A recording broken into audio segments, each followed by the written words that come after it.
स्वागत है आपका यूं निकला एक अखबार के आज के अंक में। हम इस चैनल के माध्यम से आप तक लाते हैं देश और दुनिया की कुछ दिलचस्प और अजीब खबरें। तो आइए देखते हैं आज की खबरें।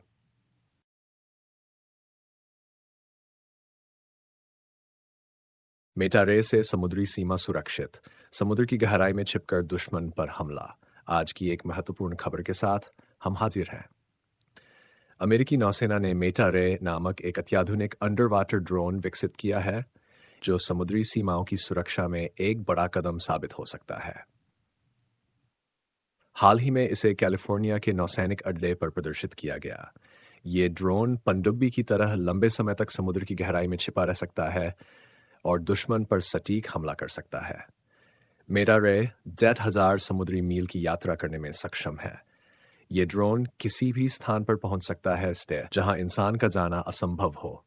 इसकी खासियत यह है कि इसे कम ऊर्जा में हाइड्रोजन से भी संचालित किया जा सकता है। इसका डिजाइन विशालकाय समुद्री मछली मांटा रे से प्रेरित है जो इसे दुश्मनों से छिपने में मदद करता है। यह तकनीक समुद्री सुरक्षा को नए आयाम देने की क्षमता रखती है। ऐसी उम्मीद की जा रही है कि मेटा रे आने वाले समय में सैन्य अभियानों का अभिन्न हिस्सा बनेगा।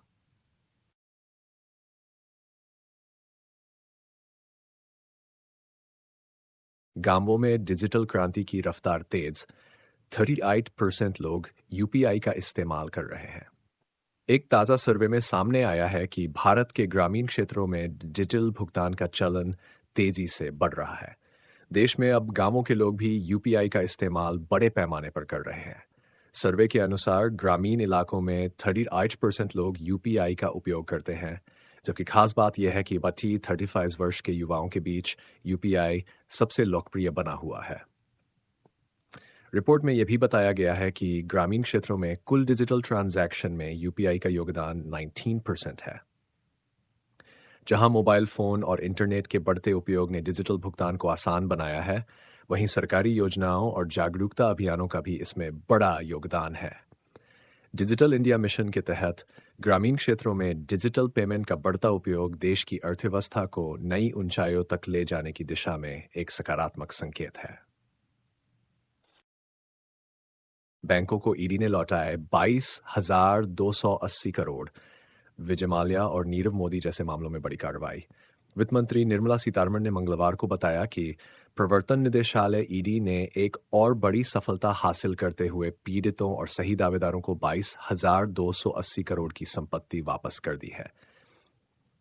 यह कार्रवाई विजय माल्या, नीरव मोदी और मेहुल चोकसी जैसे हाई प्रोफाइल मामलों से संबंधित है। वित्त मंत्री ने जानकारी दी कि विजय माल्या मामले में करोड़ की संपत्ति सार्वजनिक बैंकों को वापस की गई है। इसी तरह नीरव मोदी मामले में 1,052.58 करोड़ की संपत्ति पीएसयू और निजी बैंकों को लौटाई गई। वहीं मेहुल चोकसी मामले में 2,090 करोड़ की संपत्ति कुर्क की गई है, जिसे अब नीलाम किया जाएगा। इसके अतिरिक्त नेशनल स्पॉट एक्सचेंज लिमिटेड मामले में भी ईडी ने 0.47 करोड़ रुपए की संपत्ति निवेशकों को वापस लौटाई है, जिनके साथ धोखाधड़ी हुई थी। ये कदम देश की अर्थव्यवस्था और बैंकिंग प्रणाली के लिए एक सकारात्मक संकेत है। इससे धोखाधड़ी के मामलों में कड़ी कार्रवाई और न्याय सुनिश्चित करने का संदेश दिया गया है। बैंकों और आम जनता के हित में उठाए गए इस तरह के कदमों से उम्मीद की जा रही है कि आर्थिक अपराधों पर रोक लगाने में और मजबूती आएगी।